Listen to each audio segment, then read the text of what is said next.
I believe some of the best opportunities to buy homes right now are in the new construction space. There's no secret to that about me. I'm a big fan of that. That's where I do a ton of my business. But I need to be honest with you about some of the hidden realities. And there's this one thing that I see that I don't know what the answer is to it. So I always hate pointing out a problem without a solution. But I feel like if we don't start talking about this, some people are going to be in trouble. Maybe not today, maybe not tomorrow, but I think at some point we're going to get to a place where there's something wrong. I want to talk you through some of these hidden realities that you might not be considering when it comes to buying new construction. I don't want this to be a doom and gloom video. I just want this to be an honest conversation and some perspectives I'm seeing as somebody who works in this market day in and day out. And hopefully this can just give you, like, I don't want to turn you away from something. I just want to give you a full picture before you make a decision on whether this is a good buy for you or not. If we haven't met before, my name is Zach. My team and I, we sell new construction real estate here in the DFW market. Whether you're buying from a builder's inventory or building from the ground up, it's kind of our specialty. So if you have questions, you can contact us right down below. So I want to get right into this and talk you through, because there are some hidden realities that you need to think about if you're buying a brand new home. And we can talk at length about all the good stuff. So this is not the good stuff. This is the other reality pieces. So one is these I'm gonna call them a cookie cutter neighborhood, right? So we have these big, beautiful master plan communities, and then you have like those smaller boutique style communities, and then you have the ones that are kind of in the middle. And I would say they are definitely master planned, but they're only master planned by like a couple of builders, right? So there's not 5 or 6 different builders to choose from. There's like 2, and in some cases there's only like 1. And they build out these whole communities. And I'm just going to give it to you straight. I have a lot of people that buy in these communities. So I'll just give you the builders. It's like Meritage and Trophy. They build a lot of homes, and you see them build a lot of homes in communities together in partnership. And so they have shifted their business model to more, they're a full production builder, right? So they always have inventory on the ground. They can close homes very quickly. And that is good for the buyer right now. I think there's a benefit to using them. And I'm not saying they're bad builders. I do a ton of business with both of them. I have people that buy a lot of their homes, and we have good experiences. My worry in those type of neighborhoods, and this is kind of the thing for me that I'm pointing out, and like I don't know what the answer is, but I see it as a worry, is when all of those neighborhoods look the same, and we understand that most people only live in their houses for 3 to 7 years. If you're not, and it comes time to resell, if you're not differentiating your house enough, you're going to have a struggle on the resale market. So this is probably my first reality check is, yes, everything is going to be brand new and pretty, but in those new master plan communities, it's kind of like you're waiting on the growth to happen, right? You're waiting on all the roads to be done. You're waiting on the trees to mature. And if you're trying to sell within the next couple, so you're buying it and then you're trying to resell again in a couple of years, I think you're going to have some difficulties, especially if the builders are not done building. Because you got to think about, hey, what attracted you? Well, it was a low price, and it was affordable, and they had an interest rate that made sense and closing costs that made sense, and that's why we bought it. We could get into it quickly, and it was attractive, right? So if that was attractive to you, if the builder is still selling when you're trying to get out of your neighborhood, you're going to have a problem, because while the neighborhood is going to appreciate and the neighborhood is going to grow, you're not going to have enough margin to be competitive with those builders. So I always want to ask, like, hey, if you're thinking this needs to be like, I'm living here for 5 to 7 years, and you need to wait on them to be done building and then hope that they're not buying land in a neighborhood adjacent to you. But the good chance is that they probably are, with where a lot of these builders are building. So you need to be planning a long-term stay.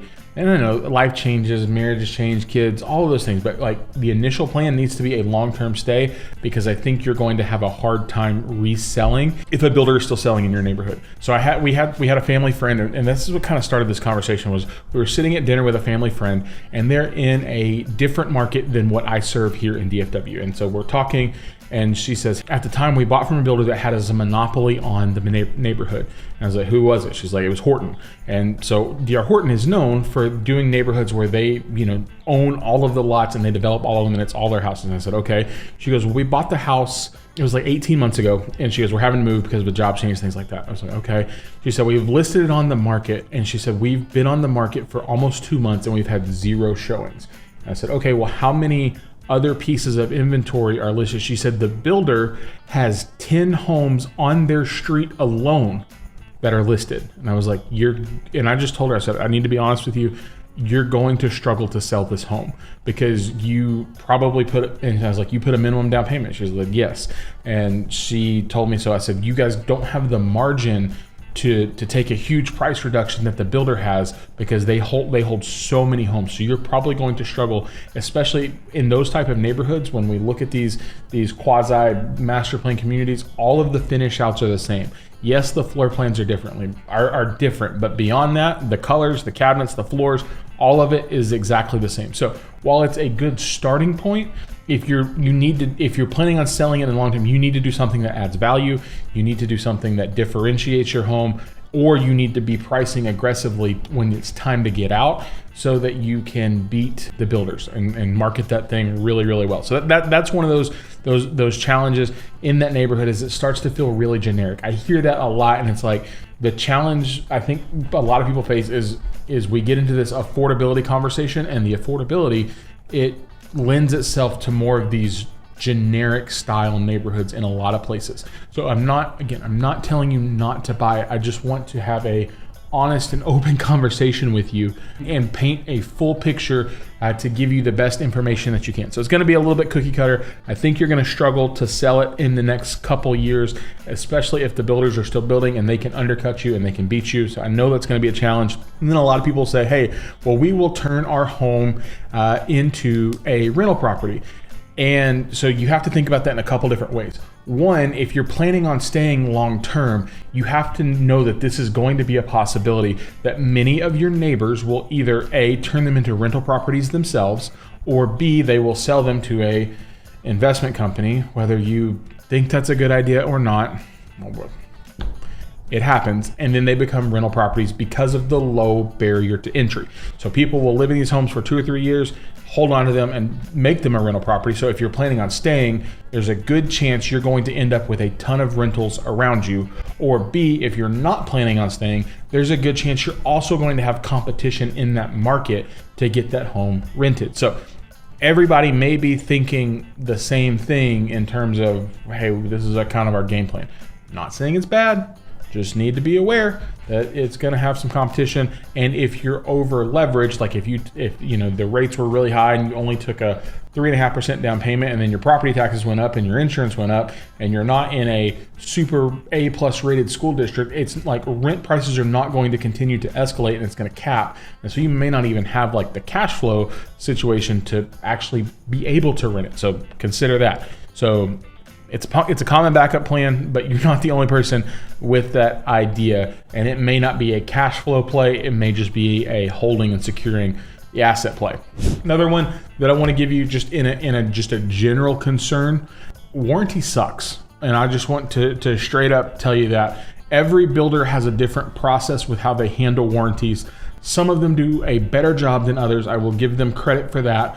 But at the end of the day, it is still a warranty process. And if you've ever had to do warranty work on like your vehicle, for example, you know it doesn't matter who built it, like it's still gonna be a little bit of a pain in the butt to have to work through your warranty issues. And I always wanna tell people, hey, just because it's new doesn't mean it's perfect. New is not perfect, new is new. And so you're still gonna have those issues. Sometimes builders can be a little bit slow in responding and getting back to you.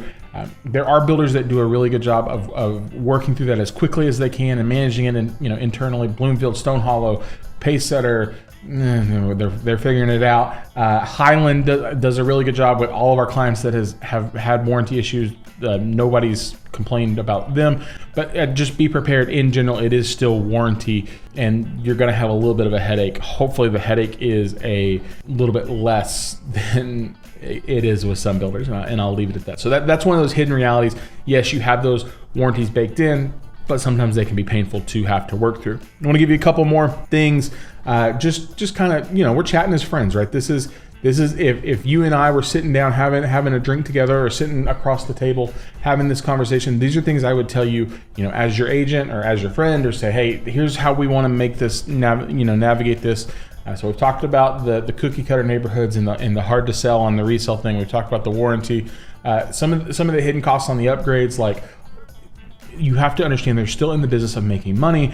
And some things for builders are profit centers, right? So like, lot premiums. Yes, they're spending a lot. Maybe it was a laugh. They're spending a lot of money to buy those from the developer, and then those are getting passed down to you as the consumer. I don't know, it's not a one for one, but they are trying to make money in those things. They're trying to make money in their upgrades. They're trying to make money any way that they can. So just know, especially if you're looking at building, there's going to be added cost on the base price. If you're looking at an inventory home, it's probably all already factored in of what's included in the home. So there's you don't necessarily have to worry about that, and you can negotiate your way back out of that. And if you need help on that, there's tons of videos on our channel that you can check out to look at that. The growth thing is good and bad, right? So if you're buying, this is more like if you're buying in the early phase of a neighborhood and they're planning several thousand homes. At some point, you're gonna get a nail in a tire. It happens. I can't tell you how many times I sit at discount because I have nails in tires because I drive through these neighborhoods. It's going to be ongoing construction. It's going to be ongoing disruptions. You're going to have construction happening at 6:30 in the morning. When we moved into our neighborhood a couple of years ago, one time it was the middle of the summer, and the neighborhood behind us, they decided they were going to pour foundations at 4 in the morning, and it's like, oh my gosh, like we actually called and had to have a police, like a non-emergency number, because like, guys, this is unreal. So you got to be prepared for that.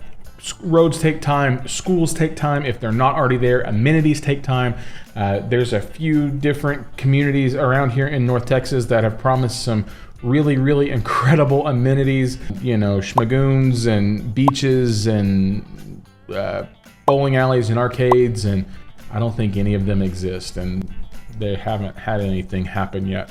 And that's not the only communities, but if you don't see it, you just know it takes time. So there's going to be construction, and if it's not there yet, you're only going on what's promised. And sometimes we've had promises change or plans change or things get broken or whatever. So you just have to wait on it to build. And that goes back to what we said at the beginning. Like, if you're going to sell, you don't want to be selling while they're still building your neighborhood. So be prepared for all of those things. So, what you might do, to be honest, is if you find a builder that you love, go find one of their communities that they built and is done, and just see how it looks 2-3 years later. Go find an older Highland community or an older Bloomfield community and be like, oh, drive through and just kind of see how things have held up. That would be, a thing that I would consider doing. The hard thing on this, and this is one that we felt a little bit when we moved into our neighborhood, and I've had a few people mention this as they've bought in the new neighborhoods, is this like emotional disconnection, right? So like you're all excited about the neighborhood and all the potential, and then you move in and you realize like there's not a lot of people here yet, and they feel disconnected, and you're not really sure. And so this is where I would tell you, like, lean in. Like if you want those connections, let me be clear. Some of you are like, leave me the heck alone. I don't care who my neighbors are. I'm never going to talk to them. It doesn't matter to me. And some of you others are like, I got to know everybody. I'm going to be on the social committees, and it's going to be awesome. We're going to play pool parties. If you want that, lead the charge in making that connection in those brand new neighborhoods. Create the Facebook pages and the groups, and get involved in your HOA, because it can feel very disconnected. And it also is weird because like you'll move in and you'll be like, oh, there's only 2 or 3, 4, 5, 6 people living here, and then all of a sudden, boom, like the builders close 15 homes, and now there's like 50 people, and then it just keeps growing and growing, and there's this like constant influx of people. So if you want those emotional connections, reach out and make them. Like I said, I've had people be like, oh yeah, we feel kind of disconnected from our community. It's like, well, have you reached out? I'm like, no. I was like, okay, but there's not a lot of people. You gotta work through that together. Don't let this be all doom and gloom and terrible. I do believe new construction is probably one of the best opportunities to get into the market right now with some of the stuff the builders are doing in terms of buy downs and interest rates. And we personally, we have built we're on our 4th home. Is this 4th? Yeah, we're on our 4th home, and I have done nothing but new. So I've never bought a resale home before. I've built 4 brand new homes over the course of our marriage and time together, and I still think it's one of the best opportunities. You just have to understand what you're getting yourself into and walk into it with an open mind, with an open heart, and be realistic about what you're expecting to get out of this experience. Now, if I can help you, here's the thing. I know a lot of you probably have questions, or you're trying to get to Dallas and you're like, we don't even know. Should we go to Waxahachie? Should we go to Van Alstyne? Should we go to Rockwall? Should we go to Salina? I get it. It's very overwhelming. It's incredibly overwhelming. And if I can help with that, we want to put our contact information right down here. Reach out, send me an email or a phone call, or schedule a Zoom with me, and we can just kind of have this conversation face to face. I want to hear your story and hear what your goals and dreams are for your family, and then let's help find that thing that fits absolutely perfectly for you. And if you're already here, even, same thing. Doesn't matter. We want to help. And I want to give you as real and as honest of a picture as I can give you, because sometimes it's not all sunshine and roses and all that good stuff. But I do think there's some positives to being in the new construction space. And I hope you think that too. And we would love to help you if you have any questions. So guys, thanks for hanging out. Appreciate you. I will see you in our next video as I burp my pen. Bye.